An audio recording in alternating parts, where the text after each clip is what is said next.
Assalamu alaikum wa rahmatullahi wa barakatuh. Bienvenue sur Islam Light. Dans cette série de vidéos, on va prendre une invocation en arabe qu'on va traduire par la suite au français dans le but de mieux la comprendre. Mais on ne s'arrêtera pas là. On va essayer de puiser dans cette invocation des valeurs et des principes qui nous permettront de mieux comprendre notre religion qui est l'islam.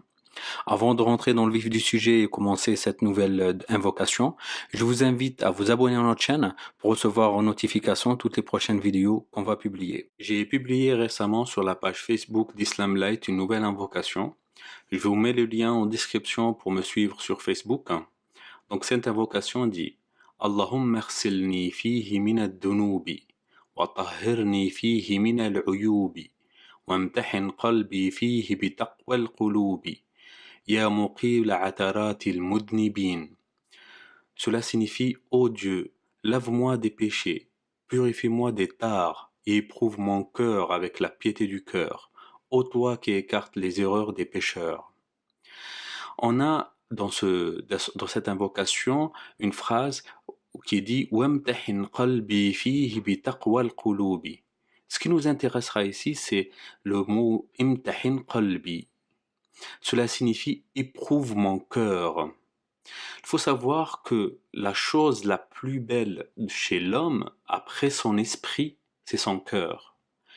C'est le cœur qui permet à l'homme d'être un homme. C'est le cœur qui lui permet d'avoir de la miséricorde, de la piété, d'aider les autres, ou bien de sentir le besoin des autres.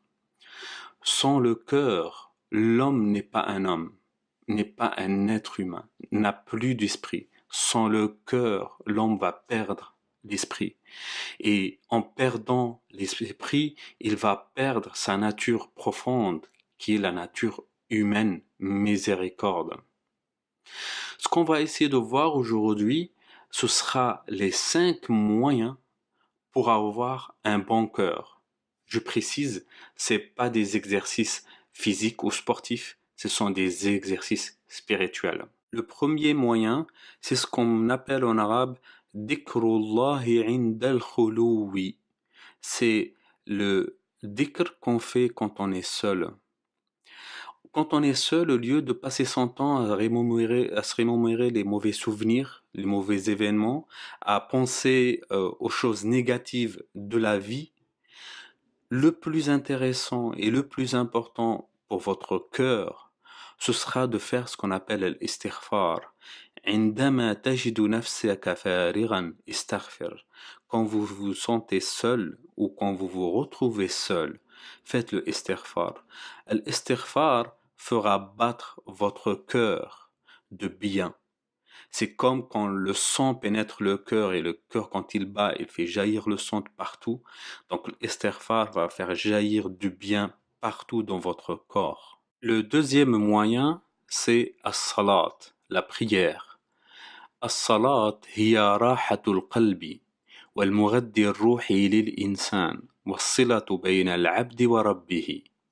La prière est le réconfort du cœur, la nourriture spirituelle de l'homme, la connexion entre le serviteur et son Seigneur. En fait, la salat, c'est purement et simplement la colonne vertébrale du musulman. Tout tourne autour de la salat, que ce soit sa vie ici-bas ou sa vie spirituelle.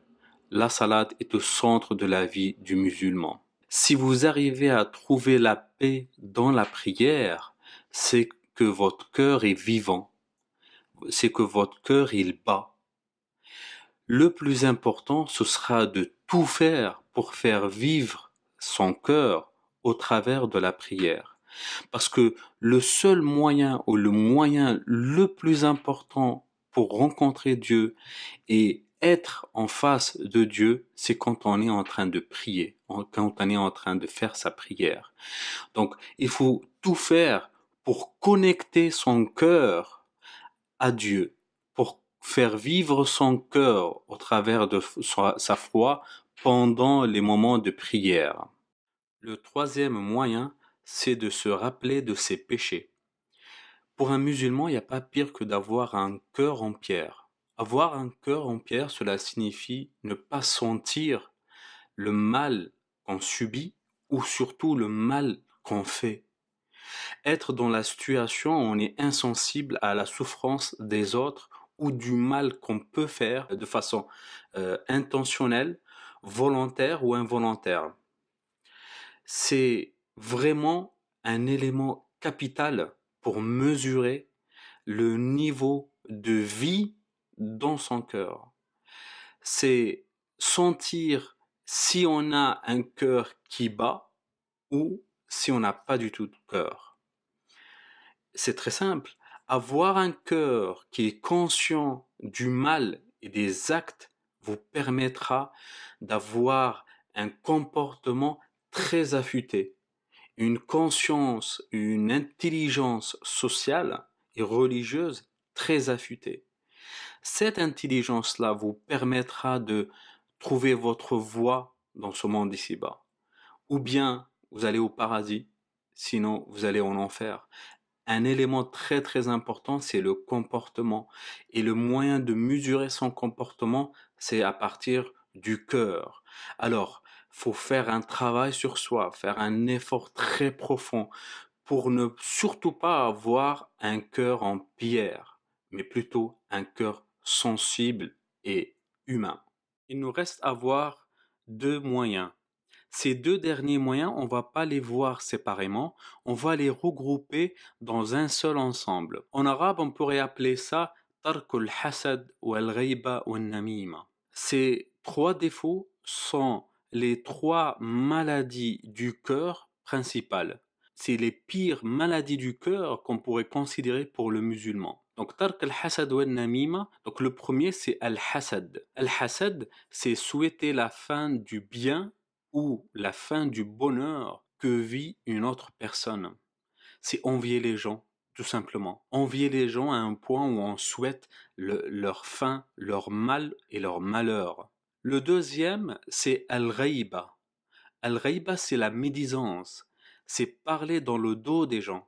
Donc, à leur insu, quand ils sont absents, on se met à dire du mal d'eux, on se met à les dénigrer, on se met à les rabaisser, tout simplement quand ils sont pas là. Le troisième, c'est un namima. Un namima, c'est chercher les potins. En fait, c'est rapporter des propos dans le but de monter les gens les uns contre les autres. En fait, c'est chercher à créer des conflits entre les gens. C'est vraiment l'un des défauts ou bien l'une des caractéristiques du diable. Ces trois caractéristiques sont vraiment la marque des pires maladies qu'on peut avoir, les pires maladies du cœur. S'éloigner de cela, c'est vraiment guérir son cœur et avoir un cœur sain, une foi saine, une foi musulmane et des principes musulmans